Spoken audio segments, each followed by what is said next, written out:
everyone fine. ಉತ್ತರ ಕರ್ನಾಟಕ ಭಾಗದಲ್ಲೂ ಕೂಡ ಮಳೆರಾಯ ಅಬ್ಬರಿಸ್ತಾ ಇದ್ದಾನೆ. ಅದರಲ್ಲೂ ಈಗ ತುಂಗಭದ್ರಾ ಜಲಾಶಯ ಭರ್ತಿಯಾಗಿದೆ. ಆ ಭಾಗದಲ್ಲೂ ಕೂಡ ನಿರಂತರವಾಗಿ ತುಂಗಭದ್ರಾ ಜಲಾಶಯದಿಂದ ನದಿಗೆ ನೀರು ಬಿಡಲಾಗ್ತಾ ಇದೆ. ಅಂದರೆ ಟಿ.ಬಿ ಡ್ಯಾಮ್. ಕೊಪ್ಪಳ ತಾಲೂಕಿನ ಮುನಿರಾಬಾದ್ ಬಳಿ ಇದೆ ಈ ಜಲಾಶಯ.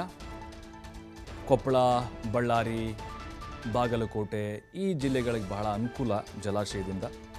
4,000 ಕ್ಯೂಸೆಕ್ಸ್ ನೀರನ್ನು ಹರಿಬಿಡಲಾಗಿದೆ. ಎಡದಂಡೆ ಕಾಲುವೆಗೂ 2,000 ಕ್ಯೂಸೆಕ್ಸ್ ನೀರನ್ನು ಬಿಡುಗಡೆ ಮಾಡಲಾಗಿದೆ.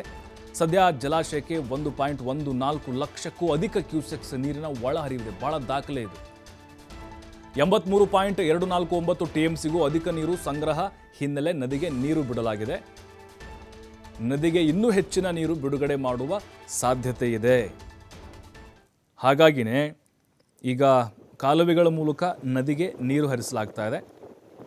105.788 TMC ನೀರು ಸಂಗ್ರಹ ಸಾಮರ್ಥ್ಯವನ್ನು ಟಿ.ಬಿ ಡ್ಯಾಮ್ ಅಂದರೆ ತುಂಗಭದ್ರಾ ಡ್ಯಾಮ್ ಹೊಂದಿದೆ. ನದಿಗೆ ಇನ್ನೂ ಹೆಚ್ಚಿನ ನೀರು ಬಿಡುವಂತಹ ಸಾಧ್ಯತೆಗಳಿದ್ದಾವೆ.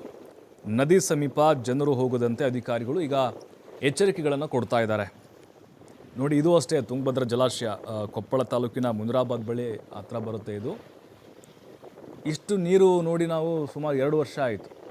ಅಲ್ಲೂ ಕೂಡ ಅಷ್ಟೇ, ಕಳೆದ ಬಾರಿ ಸರಿಯಾಗಿ ಮಳೆ ಆಗಿರಲಿಲ್ಲ. ಅದರ ಹಿಂದೆ ಕೂಡ ಮಳೆ ಆದರೂ ಕೂಡ ಜಲಾಶಯ ಭರ್ತಿಯಾಗಿರಲಿಲ್ಲ. ನೋಡಿ, ಅಲ್ಲಿ 1.14 ಲಕ್ಷಕ್ಕಿಂತ ಅಧಿಕ ಕ್ಯೂಸೆಕ್ಸ್ನ ಒಳಹರಿವಿದೆ. ಒಳಹರಿವಿನ ಪ್ರಮಾಣ ಯಾವಾಗ ಜಾಸ್ತಿ ಆಗುತ್ತೋ ಆಗ ಪ್ರವಾಹದ ಆತಂಕ ಹೆಚ್ಚಾಗುತ್ತೆ.